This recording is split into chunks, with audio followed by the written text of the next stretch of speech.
All right, Coach. Well, congratulations. Made it through the first ever MIAC Skyline Division champions. Woo-hoo! Uh, how do you feel about the team's performance against Augsburg?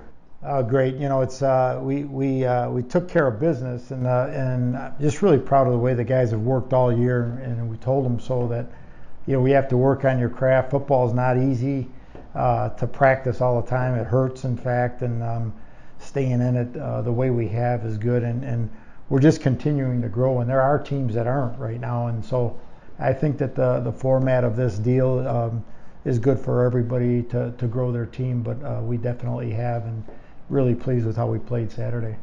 Yeah, another big third quarter, outscoring Augsburg 21-0. That's been kind of a consistent theme this year. What have been some of the keys to coming out strong like that? Well, I think this week in particular, I think it was my halftime talk, because I went down there in the SRC, but the guys went to another spot and I couldn't find them, and we came back and smoked them. In reality, I think we're making some good adjustments, and that'd be a coach thing, but also guys fix some things. We can't really, I mean, you can notice those things at the end of a game and in the midst of things, and that's been a trend for us even as the years gone on. But you're not really cognizant of those things when it's happening. So you just need to execute, and we always talk about get to what's next. Finish the play, finish the drive, finish the tap, whatever it is, finish, and then bam, get to what's next. And maybe we're doing that a little bit better, but I think that we've seen some things, and we've been able to make slight adjustments, and even it's the players making plays, and just staying obedient.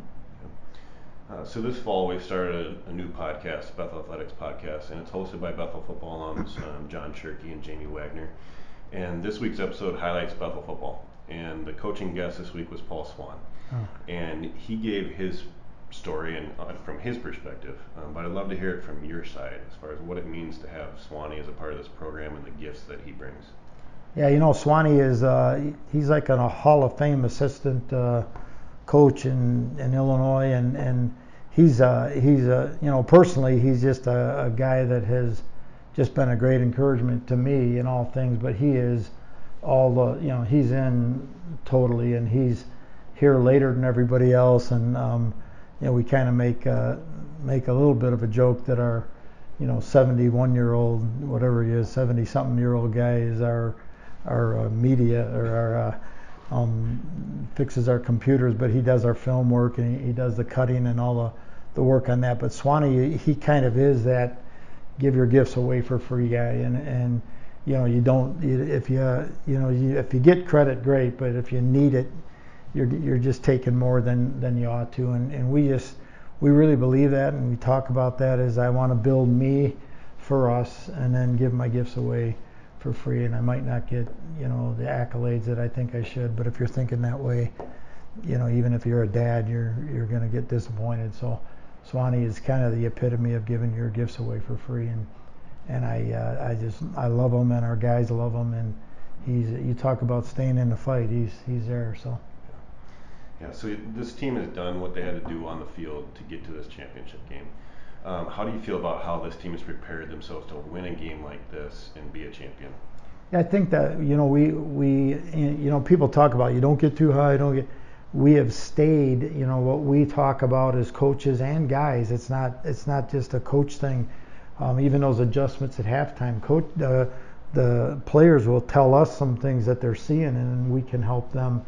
And so it really is that kind of thing, but it's a total team effort to where we want to work together and be consistent in what we're asking for, and what we talk about. When sometimes you get an accountability partner, and it's like, well, you should.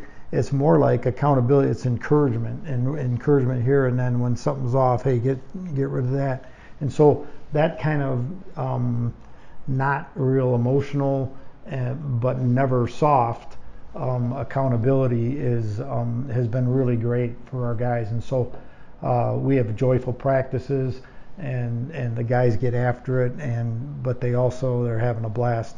But we want to work on our craft and then apply that. And so then it becomes just kind of like breathing, just where here, okay, this is what we do here, da, da, da, and then obedience comes in and all those different things. So we've seen enough, I think we've prepared ourselves well, to win this game, and you don't know what's going to happen on the scoreboard, but there's a standard to which we work and to play, and that's kind of a championship deal, and score's going to take care of itself. Yeah, so in preparing to play St. John's a second time here, which is not something I've ever done before, but does the first game have any relevance, or has it been so long and so much is so different for both teams that it almost feels new, or how does that feel?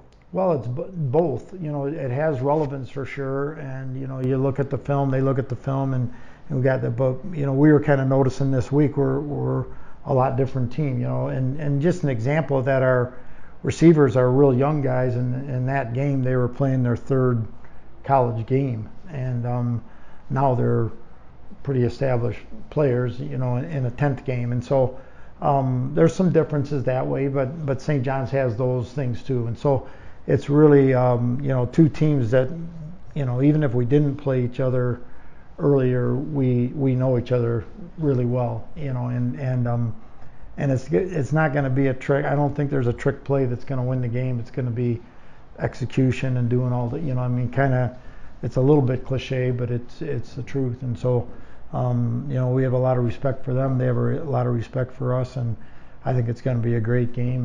And I think there's going to be a lot of people there, so make sure you get there early. Bethel fans get there early. But it's going to be good. Yeah, well, we're definitely hoping for a big crowd at Royal Stadium, so let's go get them. I can't wait.